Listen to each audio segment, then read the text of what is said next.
Welcome to Discuss With Us podcast, where we are unpacking the world through a Christian lens. I am your host, Darcy Durkowski, along with my husband, Brian, and our intention is to pose topics, trending and otherwise, and unpack them with the help of some research, insights from our different backgrounds, and even some listener input in a way that is thought-provoking and entertaining. So get comfortable, grab your favorite beverage, and discuss with us.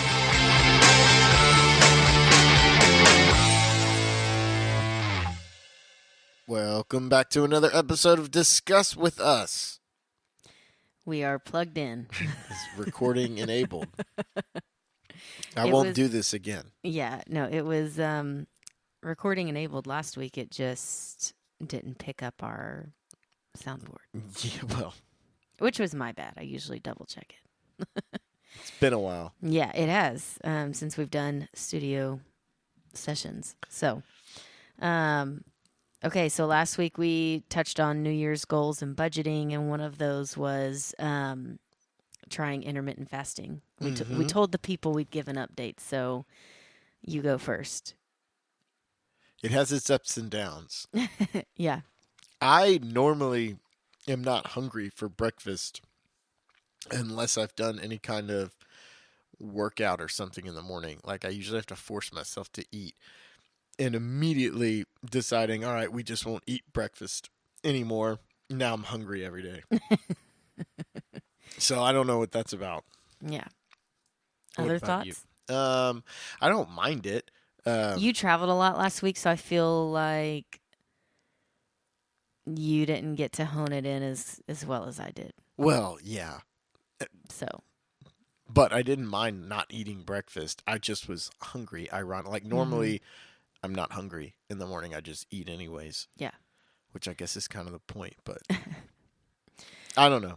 Yeah. I, on the other hand, I've enjoyed it. Now, these last couple like snow days, weekend, still kind of figuring out how to do the weekend, and then snow days is not. Although we did technically fast today. Yeah, the hardest thing is to just start eating after you've gotten going. Yeah. But in my normal week last week, I did really well with it. And I even did better choosing my meals and stuff. Yeah, I did not do that. That's what I mean by my having it honed in a little bit more because I was at home, so I kind of could. I said I'm eating less meals, therefore I eat whatever I want. Because that's how it works. Yeah. But I immediately did notice a little difference on the scale, and I felt like I had more energy. Yeah, I haven't had either of those things. Well, there's still time. You got the whole year. Yeah.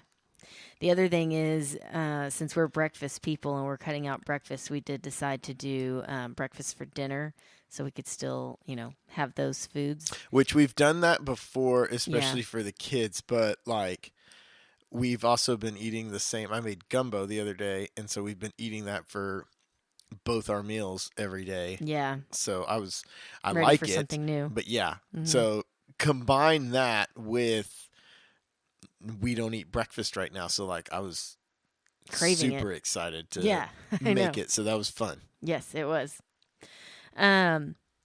So winter prep has been in full force the last few days. We've been busy with that, which is why we didn't get an episode out at our normal time. I just knew it wasn't going to happen, but I didn't even make any announcement because I didn't know when it would happen, honestly.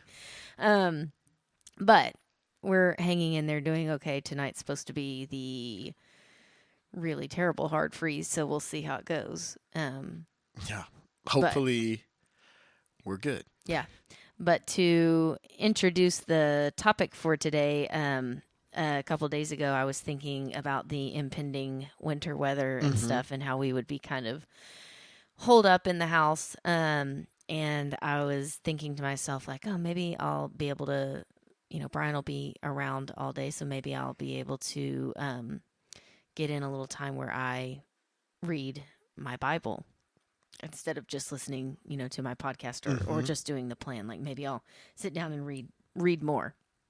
And so then that got me thinking about like favorite Bible stories and stuff. And we got to talking and thought it would be a good topic. Yeah. So that's what we're doing today. Kind of a fun topic going If through you're still our. snowed in tomorrow, Well, it'd yeah, be exactly. I find think. yours. Well, so today was more of a fun snow day. Everybody get out and play in the snow. And tomorrow is going to be straight up hazardous, I Yeah, think. unfortunately, our while. kids don't understand that. Yeah, yeah, I know. They think the snow's coming They back tomorrow. definitely think there's still going to be snow tomorrow, but yeah. So we'll see how that goes. But wanted to get this topic out for you guys in case it spurs you, in the hopes that it spurs you to, give some thought to your favorite passages Well, and it or spurred me, so it inspires. worked Yeah, for one person. exactly. There you go. Inspires someone to read maybe some of the ones that we list, which we have not really shared a lot about what our favorites are in an effort to be unscripted as always. So we'll see how this goes. Do you want to go first or you want me to go? We'll go back and forth. You go first. Oh, okay. Back and forth. I like it. Okay, so the first one that popped into my head because it's been one of my favorites since I was hope a we don't kid. have doubles on this. Oh, probably not. I don't think this would be one of yours because it's more on the women's side. No. Yeah, I skipped those books. I always liked the Book of Ruth, and I really don't know why, other than it was stories of a bunch of women. Mhm. Like all the men died. Yeah. Right in probably I think the first chapter. Yeah. And then it's just the story of the women. And so I think that's why I was kind of drawn to it as a kid. But now as an adult, one of the reasons that I still enjoy reading it is just because of the two things. One, the family devotion. Mm-hmm. Like Ruth had no ties necessarily. She didn't have to stay with Naomi and travel back with Naomi. And more so, it's ironic, like, when you think especially, well, honestly, back then or even today, it would be like, would you, if I passed away, would you stay with my mom or would you be going back to your mom? Yeah, I know. Because she went with her husband, her well, dead and husband's they went mom. to a different land too, where I think there was like less of a it'd chance be even, that she finds somebody else, yeah, to take care of her, which is, again, we've kind of talked in other episodes about how like back then that was, there was no Social Security or anything. Well, like and that you wouldn't that have your own into. place or anything, like, Yeah. because that's the thing. It's not just like, it's ironic you picked that one because I did actually run through there. That's why it's fresh on my mind. It would be like if you and I were from, like if I was from New York, Yeah, and you were from here, and instead of staying, because I think, because they were in the land of her family, and instead she like would have made the journey back, like complete cultural differences. And New York doesn't even, it'd be going to a different country, really. Yeah. And you just didn't do that back then. Like you would go back to your father's house, Right. and wait for him to find a suitor for you again. Right. Exactly. But like without hesitation, she went with her. Well, and part of that was cool. Was Naomi tells her like, no, go back to your parents, be with your gods, like, because it's different country, I guess, different religion. She was like, no, you're it was almost like honoring her husband, I guess. Like, no, your God's my God. I'll go back to the land of your family. Yeah. Yeah. So I like Ruth. That's my first one. So what's one of yours? Yeah. I will get to where I split hairs. I'm not as deep in the Bible as you are all the time, but so mine are more on the nose ones people are going to know. But my favorite one all time is the wedding at Cana. Yes. So for those of you that don't know, that's John 2. Yes. And we just had it recently. Was it last week? Yeah. I can't remember if we had it because I did actually write this down. What No, it was in the was, homily? yeah, but I think it was this past Sunday. I didn't know if it was actually that reading or if somehow it Mm-hmm. came up in the homily. But No, it yeah, was that reading. so again, this is one almost everyone is very familiar with, but this is basically Jesus's first public display of a Yes. miracle, therefore starting him on his path. Um, and I've always thought that was interesting. And there's just a bunch of different viewpoints you can kind of look Mm-hmm. at this from. Most recently, I think I've talked about this on a different episode. I really enjoy um, Mary in his interaction. Yeah. And then, especially, I thought The Chosen Mm-hmm. did a really good job. Like, Depicting that. yeah. And they Yeah. have like the flashbacks of Mm-hmm. him as a kid through both of their eyes and stuff Mm-hmm. like that. And now he's starting and performing his public acts. Yeah. And what they said in the homily at our church Sunday was it was talking about how there's always these conflicting things on like, is it okay to not pray to, but pray with Mm-hmm. Mary? And it's always hard to like explain that Mm-hmm. to a Protestant non-Catholic on what exactly they're doing. And he actually said, I've never thought of it this way, but it's super simple. And he said, the priest said, of course we can ask Mary to pray with us. She told Jesus to turn water into wine. She can tell Jesus, basically your problems. Mm-hmm. Did I say that Well, right? yeah, kind of. And what he elaborated on, which I had never thought of this way, was she tells the servants do what he says, Yes. and so And it's kind of really a good, dismissively, just like do whatever yeah, he tells you. do whatever he tells you. Um, and the priest was saying that's basically what she will always do with us. It's not like she ever takes any of the, I don't know, like the shine or anything. She will always point you to Jesus. Do whatever he tells you. Um, and I liked that way of looking at Yeah. it as well. That keeps um, Jesus front and center, Mm-hmm. obviously, but aided by Mary. Yeah.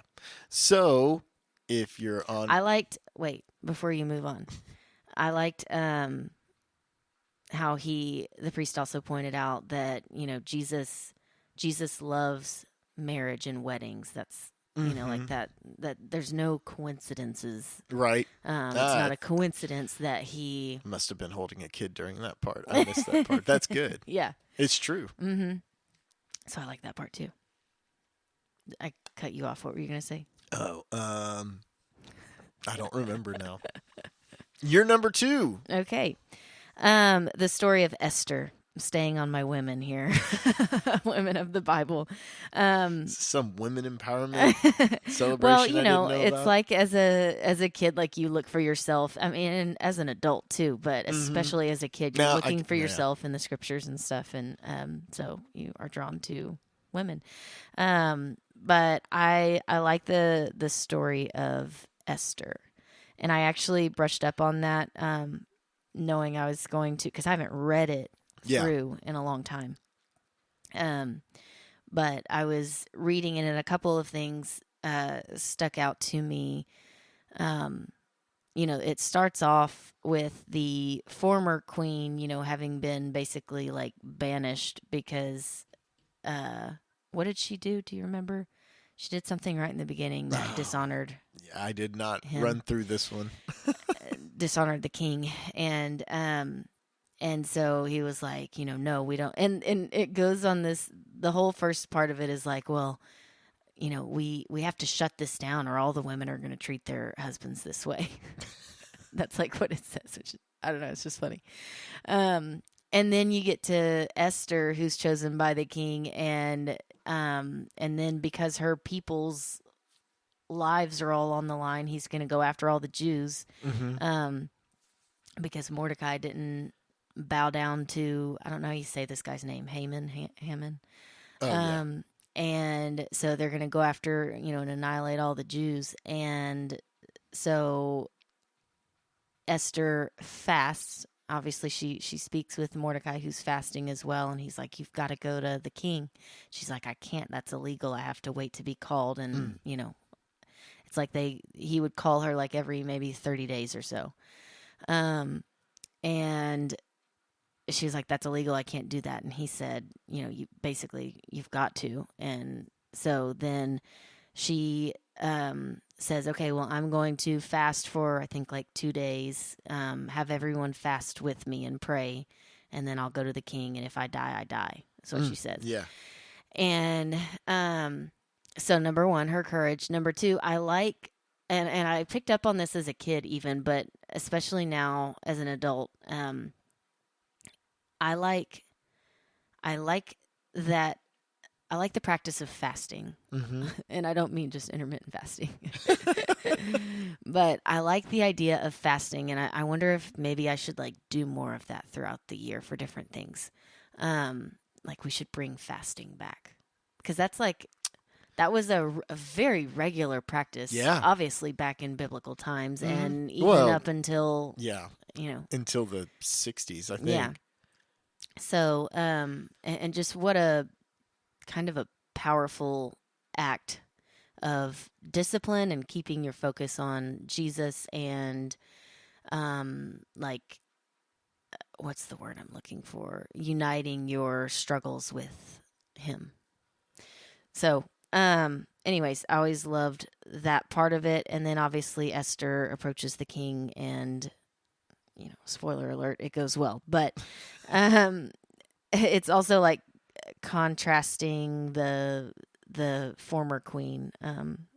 He has favor on Esther, but and she's still like obviously a powerful woman in this story that he doesn't just banish. But anyways, so I always like the story of Esther. Very almost like entertaining story. Something that could be turned to film, I feel like. But also just like a lot of lessons in it, I think. Okay, your turn. My second one is The Prodigal Son. Yes. I knew you were going to have this one in here. You love The Prodigal Son. It's just it's I do too. I didn't list it because I knew you would. It's another it's another one that I won't go super far into this, because I actually have before, and maybe one day we'll like fully unwrap it. Do an episode on it. Yeah, because I just think it's definitely my favorite parable out of the whole Bible. It's in Luke. It's chapter 15. Really, I think most of us listening probably know this one, but this is where the father divides up his inheritance amongst his two sons. One stays and works the fields, honors his father. The other leaves, squanders his inheritance, and is desolate, destitute, living amongst the pigs, and then decides, like, why am I doing this? The servants live better at my father's house, and goes home. Yeah, and the father is just so elated that his son came back at all, right, that he, slaughters the fattened calf, and then the son who'd stayed and worked and honored his father is upset. Because, it's like he was the one doing all the right things, and now the brother who squandered everything is back, and you're slaughtering the fattened calf for him, and and not for me. I don't even have a goat. And then the father tells him, and where it always gets confusing, and I actually didn't read this one to brush up on it, so I'm going off memory. Isn't this where the father says, "Who wouldn't leave the 99 for the one?" Or am I off? No, I think that's off. What does he tell him then? About to have to look it up now. I don't know exactly where you're going. What I like about this one is, like, every time I read it, I get a little something else out of it, a little something different. But yeah, I could sit here and think about being the... see, made me second guess myself. I was right. Oh, is it right? What man My among bad. you who has 100 sheep, and if he will have lost one of them, would not leave the other 99 in the desert and go after the one whom he had lost? Sorry, I thought that was in like Psalms. No, you made me like, I was like, oh my God. No, and here, finish your thought and then I'll go back to it. No, I was just saying, like, I could sit here and ponder being the second son, the one that stayed Mm-hmm. for a long time, and The reason I like you, this and is you like because wrestle with it. it used to bother me. I used to, Yeah. like, this one comes up in church a lot that we read. Probably Yes. most people would say the same thing. And as a kid through young adult, I was always just like, what? Like, this one doesn't make any sense. I don't really know why Yeah. we read it. I thought, and honestly, I thought most priests did a bad job explaining it. Or it just never sunk in. I don't Yeah. know. But, and recently, the last time this came up, I think someone did bring up, like, you know, if you're a farmer, it's actually the opposite. You don't leave the 99 for the one that's Yeah. you don't leave the 99 in the desert Mm-hmm. unattended to go look for one. But you know, the point is God does. Yes. He's after that one. Yeah. And the reason now I kind of like it is looking at your life, you can really see, like, we're not one or the other. Yes. We're both Yeah. constantly. Yeah. Constantly changing. Yeah, and so But you have to also- appreciate both. Remember the this is a few years ago that I gave the talk at Cowboy Church Oh yeah, about like being wild horses versus the ones that Yes. are being worked and taken care of and stuff, Mhm. and how you can look at it and think that, oh, being a wild horse, you're so free and everything, and you Mhm. can just go wherever and do what you want. But the more appealing thing would be to be in God's pasture, getting yes, taken care of. Like you're the one that's brought up for feed every day. You're the one that he calls the vet out for. And exactly. Gets trimmed, yeah, and has it proper feed. And it's not to say, to your point, that God wouldn't go out and find the lost horse or the wild horse, but Well, no, and what a that's- privilege to be in His pasture Well, is the and point. I guess that's the thing. Is like you look, and if you identify as a Christian and you go to church every Sunday and feel like you're living your life right, you're obviously going to identify with the son who stays and works. Right. And so then by reading this, you, especially when you're young, you're like, well, what the heck? But this is where I think it's tough for some of us to grapple sometimes. Like, everyone can say the words like, oh man, I hope so and so who I know in my life, I wish they'd find God and come over. But but like, it's easy to say that until it's like, but I've been doing all these things my whole life, and you've been doing not those things, and now we're both going to heaven, because that's kind of the way to look at it. Yeah. And you're not, and we're all both just going to be on equal playing field. Yeah. And it's a natural human emotion. Yes. This is why I think this one's so fascinating. Yeah. But I think that for us, it's that we as Christians, like, we enjoy the kingdom of God here on earth, Yes. and life in abundance. Whereas obviously, a non-Christian wouldn't have all. No, I Doesn't think have all those tools and you'd peace. be lacking. Yeah. There'd be a hole in you. And that's like I said, the more you read this, it's where the father tells Yeah. the son, he's like, everything I have is yours, and Yeah. you're in my house with me. Right. And so that's other thing the is- vantage point you're supposed to look at this. Yeah. The other thing is, I remember, I don't know if it was a preacher or my parents or probably both, but I remember the saying growing up, if you ever think that the preacher is talking about someone specific, or you think like, oh, I wish so-and-so could hear that, you probably need it more. That was true. like always ingrained in my head. And so I think the other thing with this passage is, if you are sitting here identifying with the second son and being like, "Ugh, you probably are with the pigs right now." Maybe so. To your point of being it, we're always both of them. Yeah. You're going back and forth. It's not like we get separated from God, quote unquote. Nothing can, except for ourselves, our own, we make our own Yeah. choices and stuff. And don't get comfortable. Keep pursuing God. Yes. Okay. Your Anything turn. else? Okay, my turn. My next one is Psalm 139. And, Ooh, it's specific talking. song.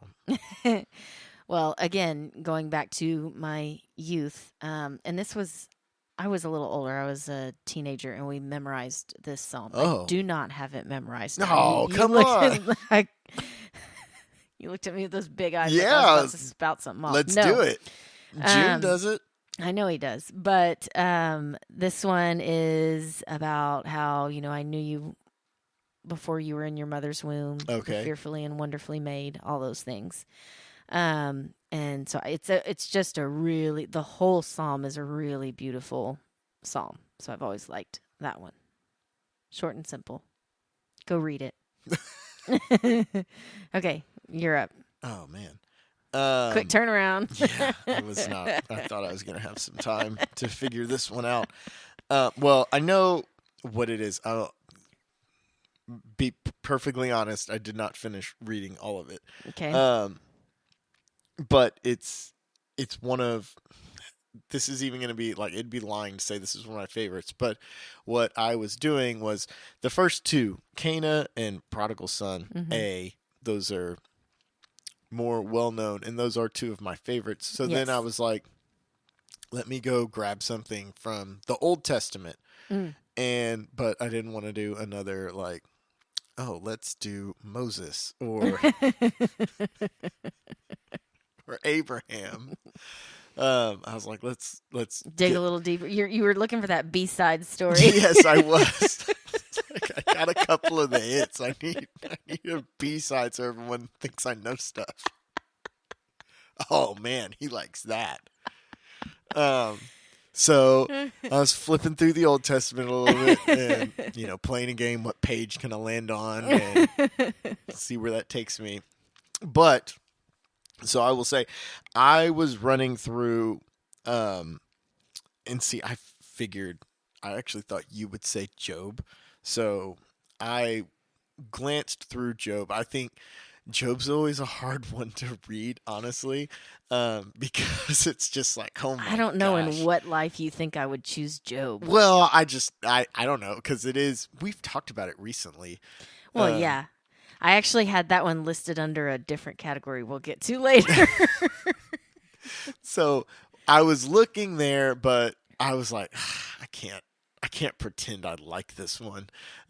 This one's hard to read. It is. And so then I had Daniel on here, and there are like, my favorite part of Daniel is when it's Nebuchadnezzar, isn't it? Yes. And he puts those dudes in the furnace, and the furnace just like they try to make it too hot, and it blows up everyone. Do you know their names? Oh God, they have like, there's a VeggieTales tune that I could. That's like that reel I sent you. I won't share this on the podcast, but I sent you that reel. It's funny. Do you know their names? No, one starts with an A. No, it doesn't. Oh, okay. Yes, it does. Well, yeah. Are you kidding me? Yeah. Well, say that one. I want to hear. I want to hear what you think. I'm not going to try to pronounce it. Sing the VeggieTales song. No, I'm not. Shadrach, Meshach, and Abednego. Yes. Okay, carry on. And the angel comes, and they don't get burned in the fire, and everyone else does. But so I was like, I could go with that one just because I know it. Anyways, the one. So that's a good one. I guess that'll be a freebie. I like that one because I've seen this on like Instagram deals and heard it in different sermons about this, but I think it's interesting that it's not like the angel comes and like puts the fire out or No, anything. I know. It's Well, just with them. that's yeah, I know. And, Yeah. and they just pray, and the fire doesn't. Well, I think burn it's a them. good lesson there. Well, I know, but it is kind God of doesn't always quench your fire. He just will be with you. yeah. Well, and like I said, the reason, even as a younger person, I found it funny because I think they light it like 7 times hotter than normal to Yeah. make sure they burn these dudes to a crisp because they won't worship Nebuchadnezzar's gods. And Yeah. it's like I envision like an act. Specifically, what comes to mind is something from like Fast and the Furious, just like completely off the walls. Like it just blows up everyone around the furnace except the dudes that were supposed to in the middle of it. Yeah. It's like something Vin Diesel would do. I don't know why that came to mind. I don't know, but I'll never read it the same without Vin Diesel as Yeah. That's the freebie though. The one Okay. I'm going with is and this will be curious because I think I found a B-side. Have you ever read Tobit? No. So Only just the readings that we've had. I may have read some of it, but that's one of the books of the Bible that I didn't grow up with. that's funny because I always thought those were in like grouped together. No. I did not. I just learned something. I didn't know they were scattered through. I thought there was like just a section that was out. No, I don't think so. I don't remember No, the it exact can't be order, because but no, Tobit's in the middle. yeah. All right. Well, Let's fun fact this, because here's a common misconception that, like, where did there are misconceptions that Catholics just wrote these books themselves and added them in later, the book wasn't long enough, so people were getting through it too fast. and there's a lot more history than that. It's a like they were, director's cut. yeah, they were included in the Bible, and then the way they verified these, this is the way I understand it. The way they verified these is to find them in 3 separate texts to Yes. make sure that they were Authentic. And I can't remember the languages exactly. Greek, Latin, Hebrew, and Latin, I think. Okay. We're guessing on that, but Yeah. I'm pretty sure that sounds right. And they couldn't find one of the texts for those. I don't remember which one it was. How many is it? Is it 7? 6, I think. Okay. 6 books. So then they like pulled them, and then they found the text later, and so they put them back. Yeah, during the Council of Trent. Mm-hmm. What is interesting is I think up until, I'm going to say somewhat recently. I don't know if it's, and when I say somewhat recently, it could be as late as the 1600s, but That's still somewhat but recent. in the scheme of like biblical times, that's recent. I'll have to look that up. I can't remember, but most other churches still had them included as well.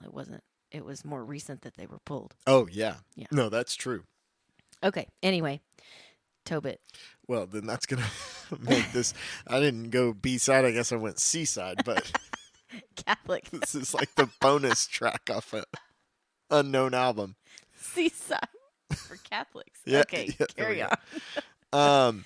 Well, then this one's hard because Tobit may not be in everyone's Bible, but if you were interested,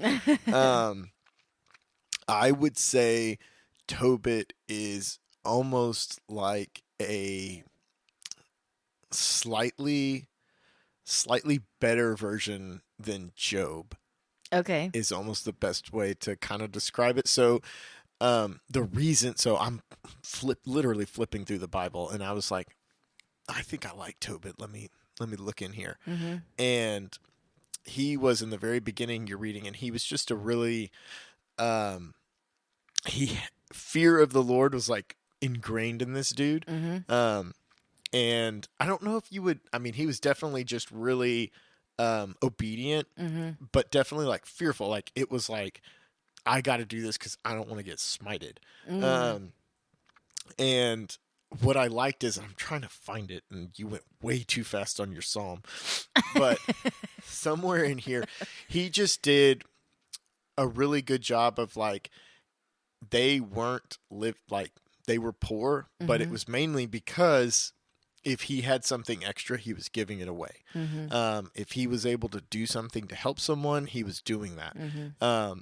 And all the time, he was just like, this is what God wants me to do. If there was food that, as Jews, they weren't supposed to eat, he wouldn't partake in it, even Mm-hmm. if he was hungry. Um, just doing all the things. And one of what kind of caught me this time catching up on it, um, I can't remember who was, it may have been, I forget who was killing um, sons of Israel, but he was burying them. Mm. And the king didn't want him doing that. And he was like doing it at like midnight. He Mm. would sneak out, and they were killing people because of it, trying to figure out who it was. And he was making sure like people were buried the proper way, taking good care Right. of them. And so then they were after him, but he had done all these good things. So people were hiding him and his family. Mm-hmm. And then his son, probably the reading you're talking about is, I think his son is Tobias. Is that right? I think so. Sounds right. And so, anyways, so he's doing all these things, and then he gets blinded by it says and this is kind of funny to just think about.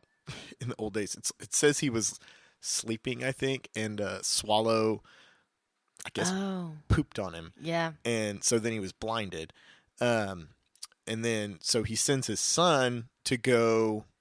He had lent in the first chapter. He lends out 10 talents Mm-hmm. to a dude in another city, and he tells his son to go collect on it.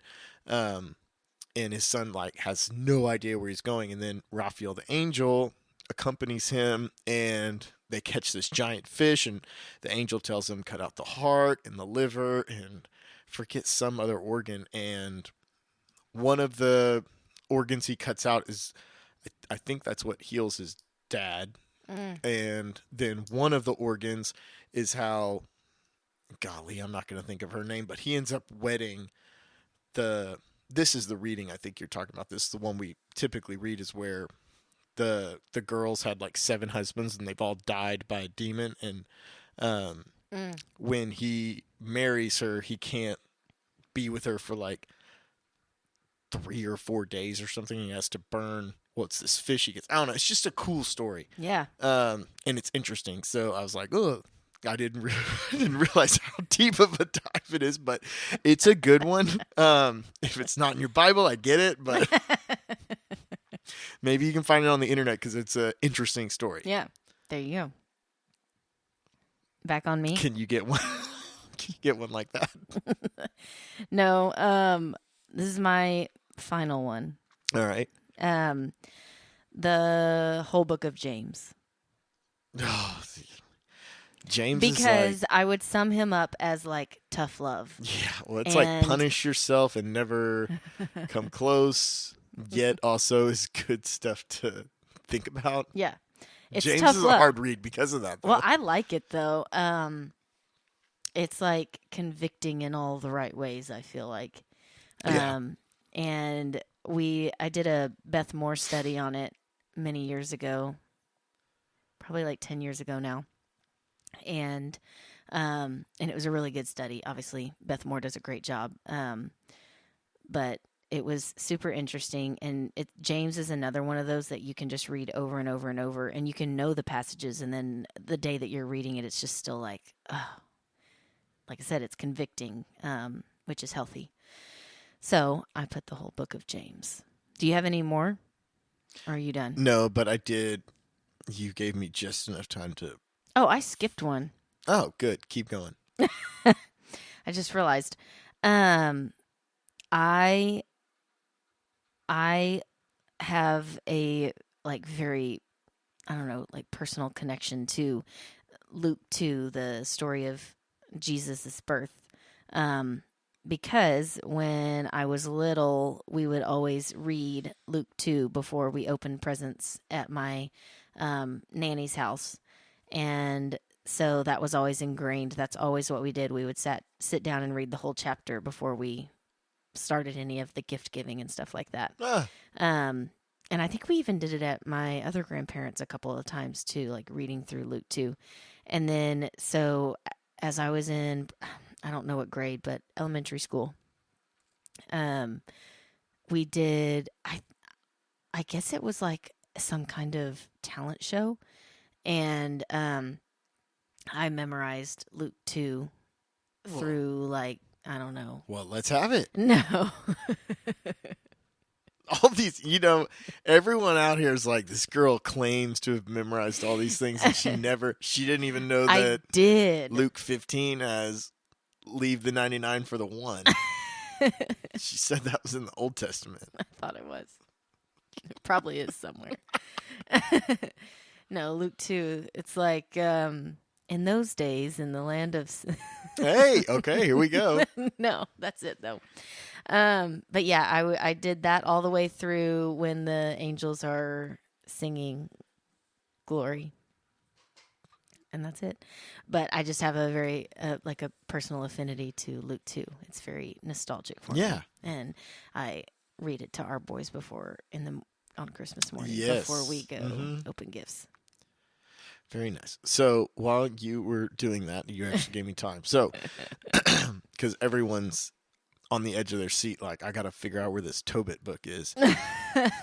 So if you do have it, it's chapter 4. If you don't, just bear with me. But this is why I like it. So Tobit's blinded now. Okay. And he's sending this is, I guess, before he sends his son. I don't know. He's basically just giving his son like life advice. I think he thinks he's going to die.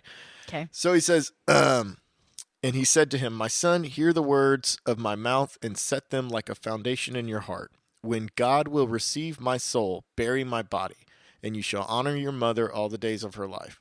For you are obliged to be mindful of what great perils she suffered because of you in her womb. But when she too will have completed the time of her life, bury her near me. Yet for all the days of your life, have God in your mind, and be careful that you never consent to sin or overlook the precepts of the Lord our God. Give alms from your substance, and do not turn away your face from any pauper. For so it shall be that neither will the face of the Lord be turned away from you. In whatever way you are able, so shall you be merciful. If you have much, distribute abundantly.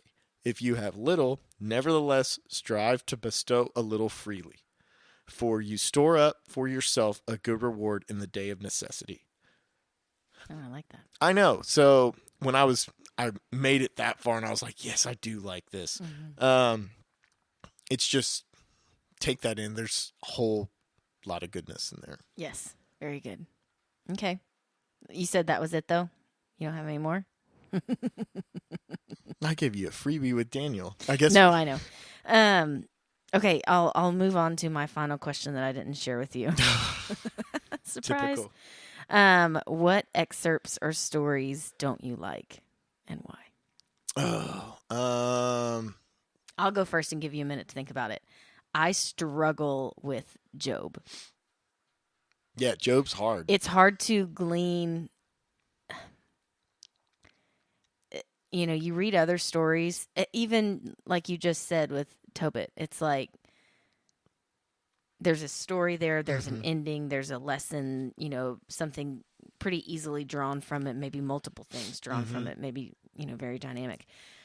Job, you read and there's no outright, it's like movies that end very kind of open-ended and yeah, that's true. Or with an ending that you're kind of like, oh, was that all worth it? And I've recently read through Job in my Bible in a Year with Father Mike Schmitz, and I just struggle with it. Number one, it's just hard to read because all of Job's friends the whole time are just like telling him, or for a lot of the time, are just telling him like, you must have done something wrong. And he's like, no, I didn't. And then they're like, no, but you had to. Like, well, and go back to, here's the thing, go back to the beginning of Job. And it's like Job and Satan are talking, and God and Satan. Yeah, God and Satan are talking about Job. Right. And what is it? God, Well, Satan's like, well, he's only good because you bless him, yes. basically. Yeah. And And God's then like, God says, well, watch this. yeah, well, Poor Job. or no, he has just to- says like, well, do with him what you will, just spare his life, and yeah. that's basically what happens. So yeah, it's just a difficult one. But I like this. Almost could be like a whole nother topic for us. Because I was thinking about this the other day. You see, I really like the way that, and I don't know if this is. I don't think it's just a Father Mike Schmitz thing. I think this is maybe Catholic Church terminology or just church teaching in general. I'd Mm-hmm. have to look that up. I'm not really sure. But he talks about how you see God's perfect will Mm-hmm. and you see God's permissive will. And Okay. so God's perfect will is obviously his perfect will, like what he wants to happen. But the reason there is permissive will is because he allows us free choice. And so we can, like, get off on paths that God probably didn't always Right. intend, but also always knew about. It's one of those things that's really hard to wrap our head around, right? Yeah. But that would be permissive will. And so some of these things, it was, I can imagine if you are grieving something, someone going through struggles that you might read through Job and with the right direction, maybe Well, find comfort in it, no, you know. that's what I But was gonna say. in the fact that because what Father Mike was getting at is he was like, you know, you look in the end, you're looking for an answer and like why God allowed this to happen, and the answer is just God. That's it. Like there's no other lesson to be learned other than, you know, God is with us. Yeah, I was gonna say. I think you and I, and I won't be ashamed of it. We haven't had some crazy cross to bear. Yeah. And so I think that's why this is harder to read, and probably for most people. I'm not saying if you've gone through something like all of a sudden like, oh, Job's my favorite book, but I try to, because there's a bunch of stuff in here that you read, and A, you're either like, I don't even know why this is here, or B, it's like, I really don't know why this is here because Job's just rough. Yeah. But I think about it in the perfection that the book is put together, that there's something there for everyone at Yeah. anything that, like, there's an answer in that book for anything that could fall upon you Yes. in your life. Yeah, and there's other lessons to be learned too. It's Oh, not yeah. like there's not. Like I remember somewhat recently we talked about how, you know, Job's friends were initially very good to him. They just came and like sat next to him and fasted with him and like grieved over Yeah. his losses with him without saying a word. And then the lesson is that where they started screwing up is when they started talking.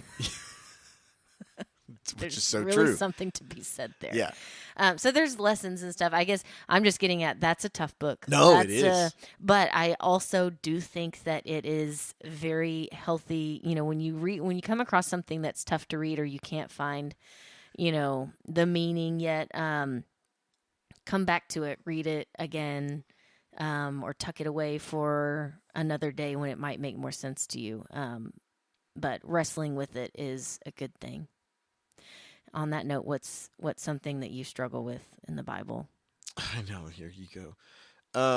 You could even say, I mean, we talked about the prodigal son earlier. Like one of the reasons you like it, I think, is because you just almost struggle with it every time you read it, which Yeah. is what's No, kind of beautiful about it. Yeah, it's what I like about it.